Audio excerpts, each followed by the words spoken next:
Ladies and gentlemen, the Vice President of the United States.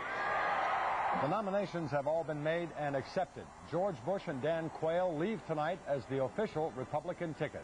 Each man had a critical speech to make tonight, their primetime chance to triumph over speculation.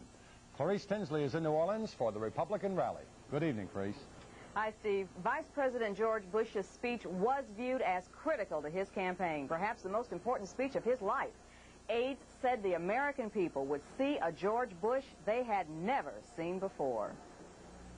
And those of you who saw the president's speech last week and listened to the simple truth of his words will understand my loyalty all these years.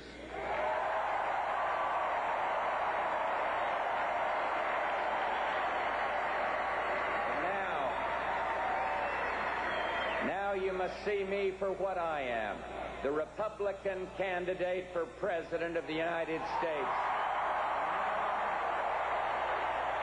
No, some say this isn't an election about ideology, that it's an election about competence. Well, it's nice of them to want to play on our field, but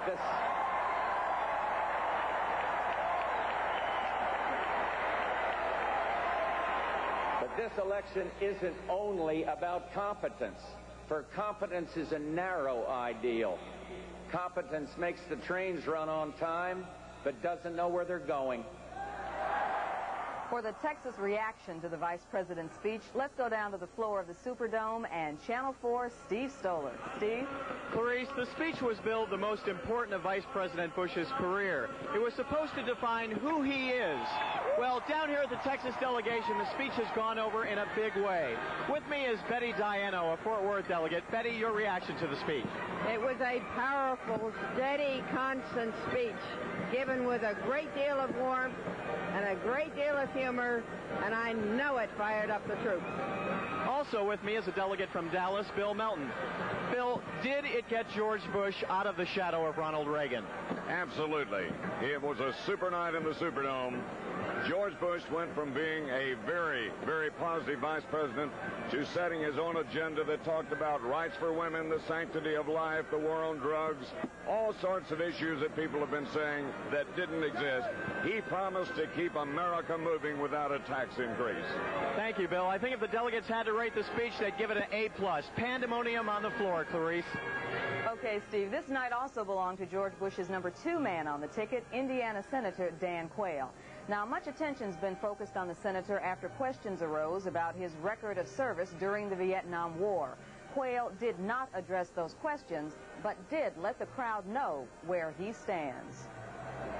Since 1980, I've been a United States Senator from Indiana. Been very proud of it. Before that, I was a member of the United States House of Representatives, and proud of it. And as a young man, I served 6 years in the National Guard, and like millions of Americans who have served in the Guard, I serve today, and I'm proud of that. The Bush campaign has said Senator Quayle will hold a news conference tomorrow to further explain the Vietnam controversy. Right now, let's go to Channel 4's Richard Ray down in the Superdome. And, Rich, you've been on the campaign trail since this '88 race got started.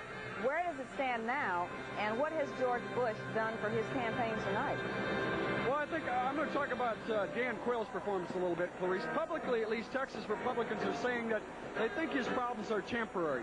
The questions about his service in the National Guard will blow over in a week or two. George Strait, who was the former chairman of the Texas Republican Party, said it's simply a matter of Quayle getting out, having a news conference, fully addressing the issue, and then getting on with the campaign. Now, clearly, Quayle got off to a rocky start yesterday.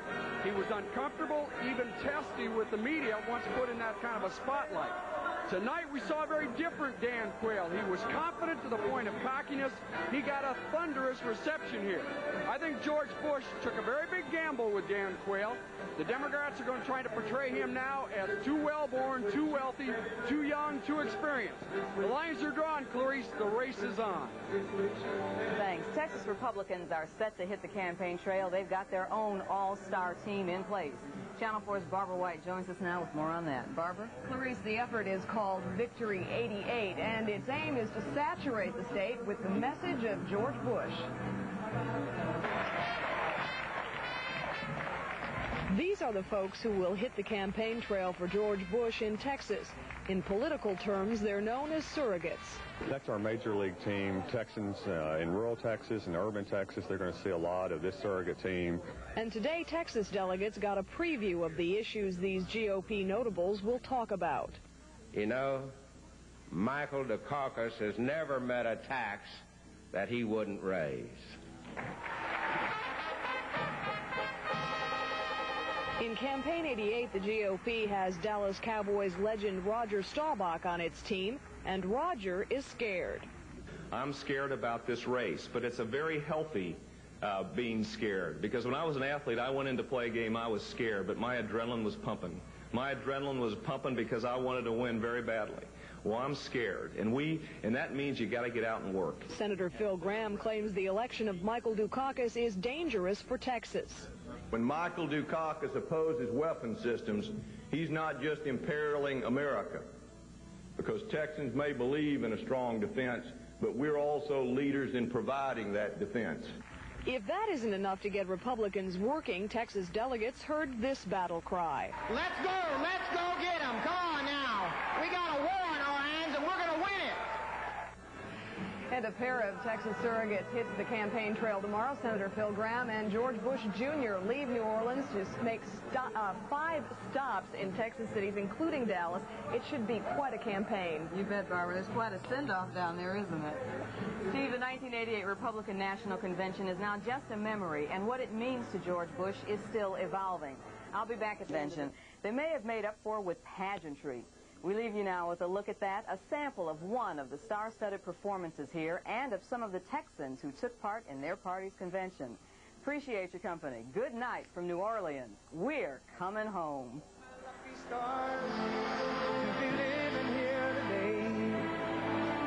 The flag still stands for freedom, and they can't take that away. George, how are you? It's going well, I tell you.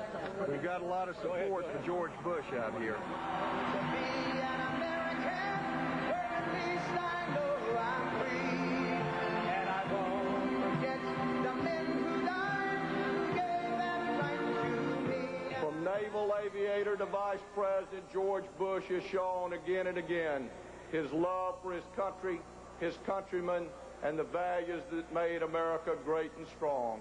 Like we say in South Texas, que gane el mejor hombre, y el mejor hombre es George Bush. ¡Que viva Bush! From the lakes of Minnesota to the hills of Tennessee, across the plains of Texas, see the shining sea, from Detroit down to Houston, and New York to LA. Well, there's pride in every American heart, and it's time we stand and say, Texas cast all its votes for her favorite son and the best father in America, George Bush.